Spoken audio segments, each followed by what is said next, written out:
Hi, it's Jennifer Evans with Empowering Wellness Counseling Solutions, and today we're talking about financial wellness and escape. So if we look at the negative narrative, sometimes we start at trauma.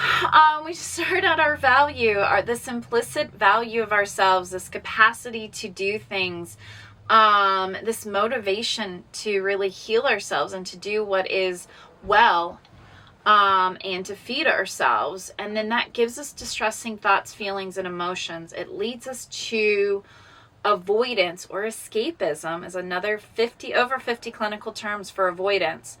Short-term relief with that dopamine pull, long-term anxiety growth, long-term sense of distress, long-term back to implicit devaluing, low motivation, and low lack of capacity.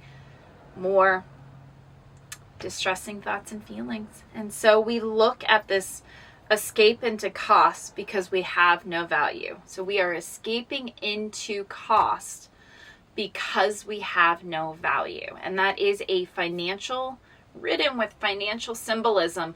But we do it in our lives all the time. I really talk a lot about, we do health next week, and then in 2 weeks, subscribe now. 2 weeks, we're talking about work-life balance, and there's so many great things that we're going to get into that will talk more about our value and our lack of value and getting us into that negative narrative and that negative cycle and compounding those negative cycles.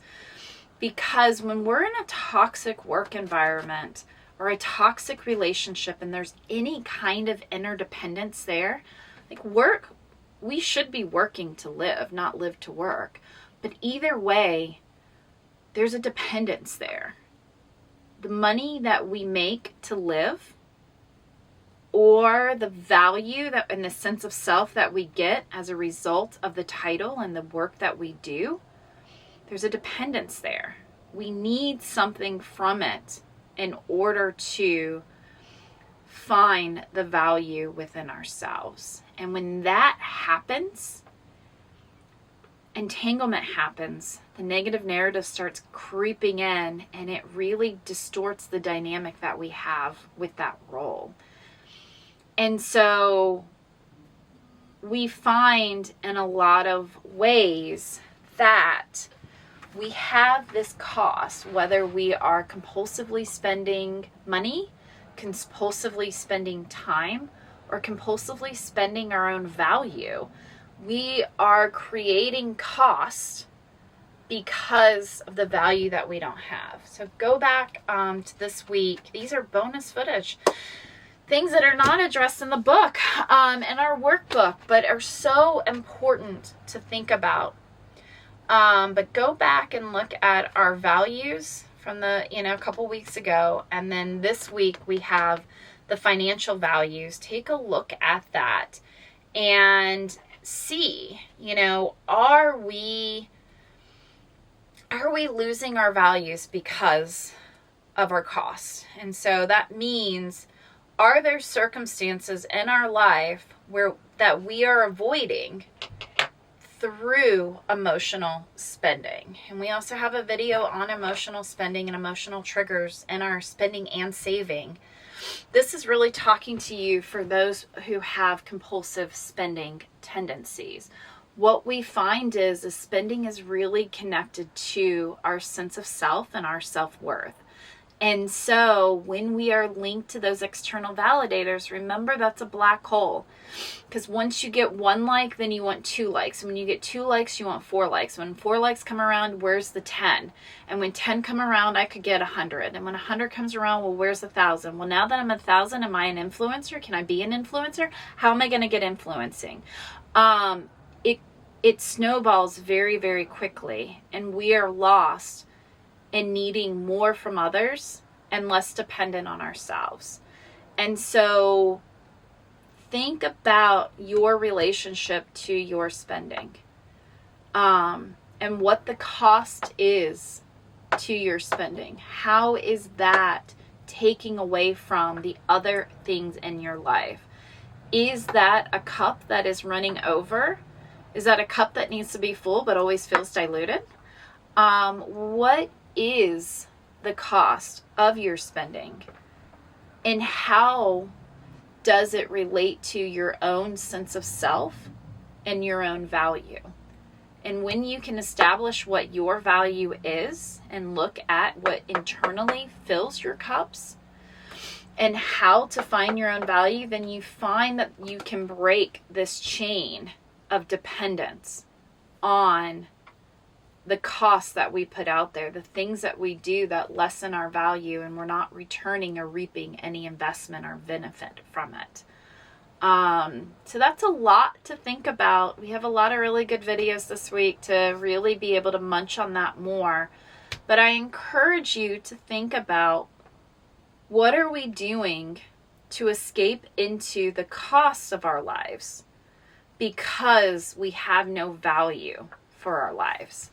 And I talked about, another video where we are looking at value in spending and saving and the trauma that comes from it. And compulsive spenders usually have a connection to PTSD. So go watch that video. See where you're at on that. See if you need to talk to somebody to really figure out where you are when it comes to spending, saving, and then hopefully investing. And at what point did you invest in yourself, or are you just investing in external things? I am Jennifer Evans. www.counselingwellnesssolutions.com will help you to find connection to a provider, to have somebody to talk to go through this. I have accountability groups. I've got educational groups. I've got individual support to help you find how to get out of the cost of losing our value. Thank you so much. Hi, it's Jennifer Evans. I hope you are liking my videos. If you do, please comment below. Let me know if you have any questions.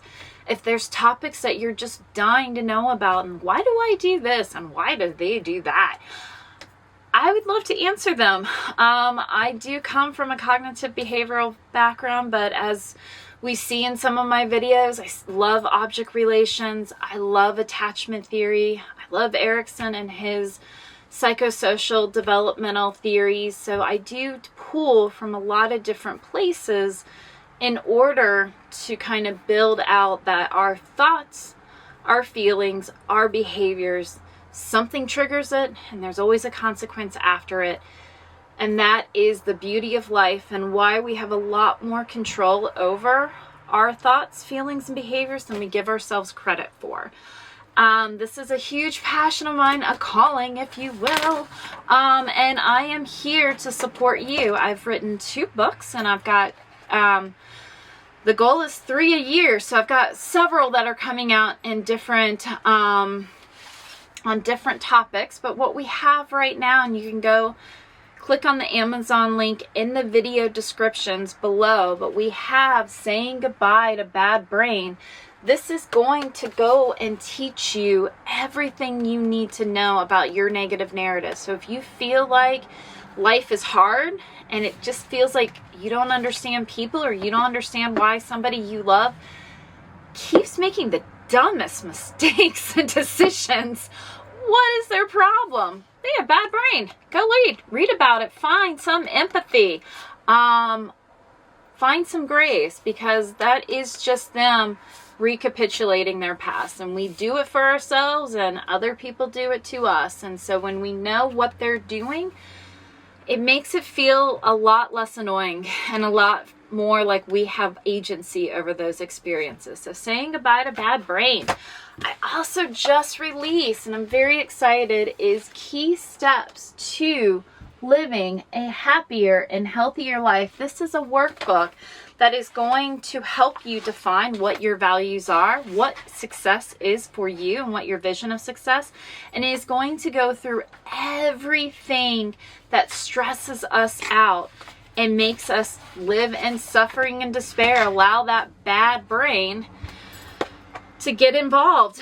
and instead of living in the present. So this will go through all the main things: building work-life balance, being able to be good enough, finding radical acceptance, decision making, which who would have thought that that was something, but it really breaks everything down that prevents you from living a happier and healthier life, and then allowing you to challenge those thoughts so that you can. So these are the key skills.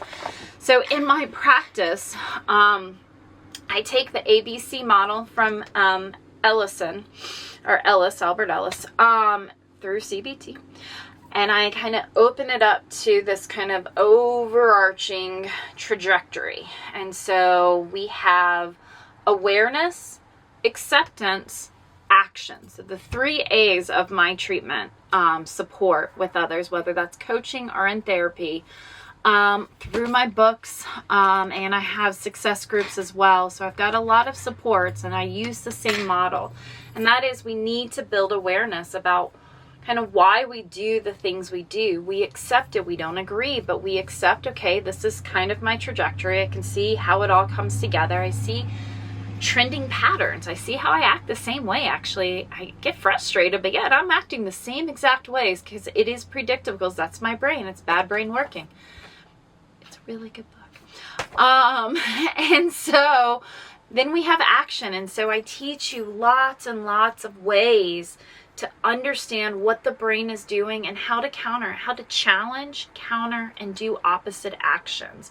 And so we have lots and lots of ways. The Bad Brain book has tons of ways in which we do that. And then the workbook has ways to start reflecting. We have exercises, activities, and journal prompts. And this book will actually, Key Steps to Living a Happier and Healthier Life, will follow my success group. So it is a 6-month success group. We break it down into 9 weeks. This is part 1, is living a happier and healthier life. Then we're going to have, we also have a part 2 section and a part 3. So you can come in at each of those sections, and it will have a continuous flow. Part 2 is our emotional regulation. So we're really looking at the relationship we have with ourselves and how the bad brain comes in and makes us reactionary, and how to calm and be more action oriented.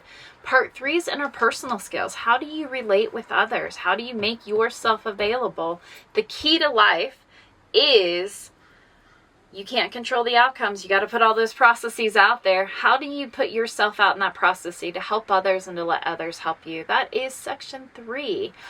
We do have a subscription program, so accountability is everything, and it is in my first part of this workbook. So you can sign up, go to my website, counselingwellnesssolutions.com. It is in the description, and check out all of these great programs that I have set up to help everybody live a happier and healthier life, no matter where your state of change. Thank you so much. Please like and share my videos. I would appreciate it. Thank you.